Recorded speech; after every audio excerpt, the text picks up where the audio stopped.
all they tell you is that you're going somewhere to be made into a woman.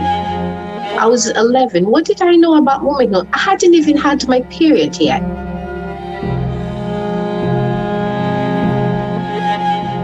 They blindfolded me and they led me to what I call the bed of death. Female genital mutilation is the amputation of the clitoris. They told me that if they do that, a man will be happy to marry me.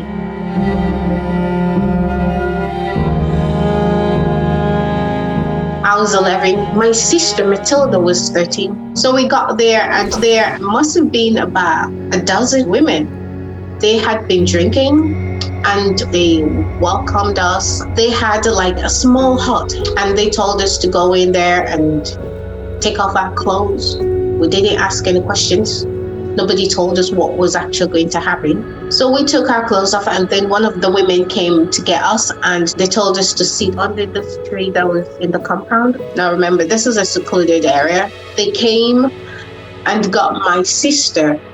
I sat there like I'm sitting right now, not looking back, and I didn't know what happened to Matilda. They were screaming, shouting, singing. It was my turn. They blindfolded me. They tied my hands behind my back and they led me to what I call the bed of death. And they put me on the ground. And when they did, I believe it was 2 women on each side. They spread my legs wide open. They pinned me, held me there, and the cutter sat on my chest. I still did not know what was going on. I had no idea that my life was about to change and that I would never be normal. She started to fondle looking for my clitoris. That in itself is sexual abuse. I had no say in the matter. I remember I started to fight and I was screaming. Oh my gosh, it was terrible. I was screaming for somebody to help.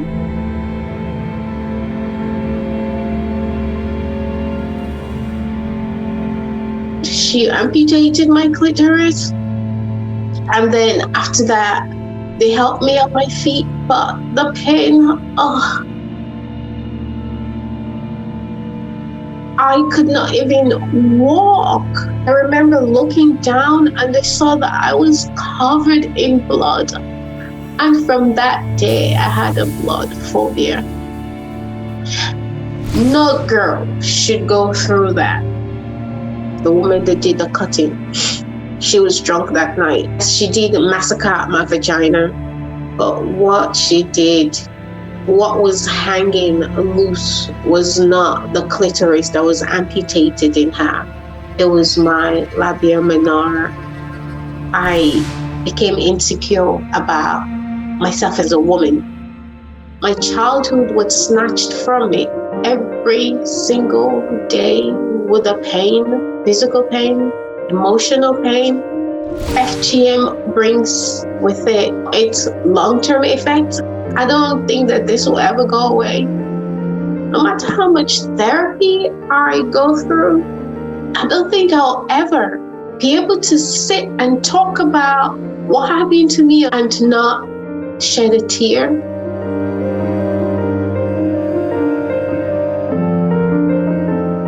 I was so insecure coming from Sierra Leone to a country I've never been. I remember as a freshman, speakers from all walks of life came to the college and you had to sign up for one of these talks. I saw something about female circumcision and I hate that word. This was not circumcision. This was mutilation. The speaker came in. I remember raising my hand. I said, I am from Sierra Leone, West Africa, and I actually survived female genital mutilation. That woman was so excited. She said, would you mind sharing your story? And so I did, and questions were asked. After that, she gave me a hug. She said, thank you so much for sharing your story. I felt so liberated. It felt like some load was lifted up my shoulder.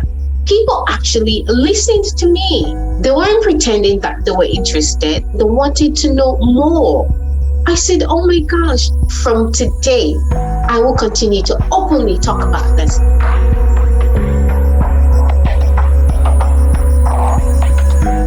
It reunited me with my clitoris and it put a smile on my face. After FGM, when I became sexually active, sex was pleasurable, but it was always painful. Always. Now it's not as painful and it's extremely pleasurable because I shared my story. I know so many women who've either had the surgery or are on a waiting list for the surgery. If it wasn't for God, I would not be here today. It's a horrible practice and I think it should stop. It should be eradicated. It's time we all come together and join in the fight to eradicate female genital mutilation. This is #OurStories. What's yours?